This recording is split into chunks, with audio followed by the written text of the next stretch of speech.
here at Consensus. We're sitting in the sun. What other than us is hot in Consensus? Woo, it's toasty, man. Look, Consensus it's a great show. It's always focusing on the, last week was BTC. That was all about Bitcoin. It's just the most hardcore maxi conference in the world. It's about the lifestyle. It's about the beliefs, all that kind of stuff.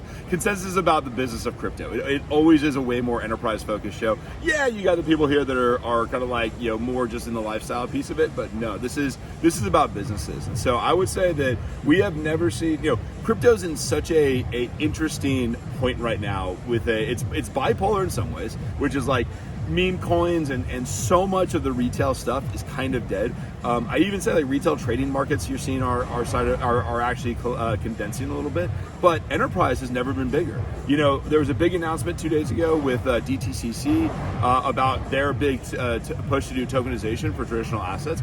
That's been the buzz all over the place here. Banks getting in and getting serious. So obviously the Clarity Act just is now finalizing. I think we're in the final stages of it being completed. People have been talking about it. No, everyone is talking about that. Now, it is kind of funny. There's two parts about this that kind of make me laugh. First of all, like 5 years ago when we've been doing this for around 8 years, but let's say like 5 years ago at a conference like this, everybody would be talking about how crypto is going to tear down the traditional finance systems. It was like, this is a groundswell. We are going to replace traditional banking. We're going to replace traditional tokenized, like the way that traditional brokerage accounts work. All that stuff is going away. And then, here, there's a lot of bankers here and people are on the other side of it. They are, maybe we all got to the point of like, if you can't beat them, join them.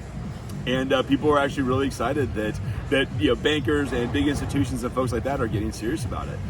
There was the downside, of course, in the Clarity Act, you couldn't do yield-bearing stablecoins. That was a direct result of kind of bank involvement in that negotiation process. But we'll see what happens. I mean, look, Consensus has been all about the enterprise use cases, the big businesses getting in. McLaren has been around at a few of these events, which is kind of fun. We've seen those guys around. So that's a big racing brand and a car brand. So I don't know, we'll see. It's been all business all the time. No NFTs. There hasn't been a single NFT. One of the words that's been on everyone's lips this week has been microtransactions. Isn't that true? It's all anyone can talk about. I mean, look, as we saw the velocity, you think about crypto at the very beginning. Bitcoin 10 years ago was every 10 minutes you got a block. So the idea of microtransactions was incredibly far out. I mean, it's one of those things that just wasn't discussed. And in fact, there was whole battles fought inside of the Bitcoin community about whether we should increase the speed, increase the size of blocks, the speed of blocks to better support these use cases like buying coffee. 10 years ago, that didn't exist. Now it does. Now you have Solana that's super fast. You have all the different EVM chains. You have all the L2s. We saw there's been a huge push this week from Circle talking about ARC, which is their USDC denominated L2, which is super cool because in our world, this is a place where businesses can go adopt this protocol, use it to pay vendors, whatever it is, and the entire thing, soup to nuts, is all denominated in USDC. So that makes it a lot easier to get onto your books, a lot easier to actually do integration with, a lot easier to get past your CFO.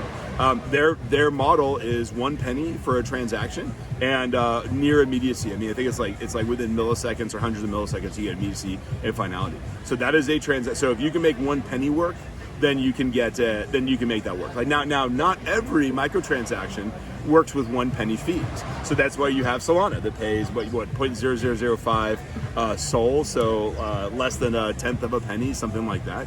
So you now have these options to figure out. Are we doing microtransactions for where my agent is going to pay to get access to a single web page, and they're going to pay and I'm okay paying a tenth of a penny for that in aggregate, or is this more that's like I want to buy coffee, so I'm okay paying a penny because a penny is a amazing deal. Like compared to credit cards, a penny is a phenomenal deal to buy coffee. Yeah. So you have this kind of scale from like nano transactions that are going to be sub pennies to like micro transactions and maybe we call like retail transactions. And then, of course, what we do, which is the macro transactions around big B2B payments, millions of dollars, like hundreds of millions of dollars of TPV through our payments product. So, yeah, it's been pretty fun seeing everything.